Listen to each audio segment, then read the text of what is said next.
അന്ന് ഞാൻ ഇറങ്ങിയപ്പോഴും എന്നോട് പറയുന്നുണ്ടായിരുന്നു നമുക്ക് പതുക്കെ പോകണം, എക്സാം ആണ്. കാരണം എനിക്ക് ഒരു പ്രിലിംസ് കിട്ടിയ മെയിൻസിന്റെ എക്സാം ആയിരുന്നു. അപ്പം അതുകൊണ്ട് തന്നെ 2 ടയർ എക്സാം ആയിരുന്നു. അത് നമുക്ക് പെർഫെക്റ്റ് ആയിട്ട് എഴുതണം എന്നൊക്കെ പറഞ്ഞുകൊണ്ട് നമ്മളിങ്ങനെ വണ്ടി നോർമലായിട്ട് പോകുന്ന കണക്ക് പോവുകയാണ്. പക്ഷെ നമ്മൾ മാത്രം സേഫായിട്ട് ഓടിച്ചാൽ പോരാ, നമ്മുടെ ഓപ്പോസിറ്റ് ഉള്ള ആളും കൂടെ സേഫായിട്ട് ഓടിക്കണം എന്നുള്ളൊരു സംഭവമായിരുന്നു ഇന്ന് അവിടെ നടന്നത്. നമ്മളെല്ലാം ഇങ്ങനെ പറഞ്ഞ് പോകുന്നു. പക്ഷേ തൊട്ടടുത്ത നിമിഷം ഞങ്ങൾക്ക് ആക്സിഡന്റ് പറ്റി. എൻ്റെ ലൈഫിൽ ഫസ്റ്റ് ടൈമായിരുന്നു ആക്സിഡന്റ് പറ്റുന്നത്. എനിക്ക് ഭയങ്കര മെന്റലി എനിക്ക് പ്രഷർ ഉണ്ടായൊരു ഡേ ആയിരുന്നു അന്ന്.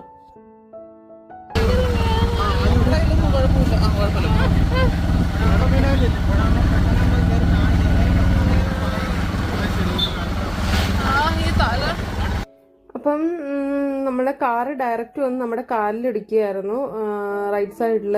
അപ്പം കാറിലുണ്ടായിരുന്ന പുള്ളി തന്നെയാണ് നമ്മളെ ഹോസ്പിറ്റലിൽ കൊണ്ടുവന്നത്.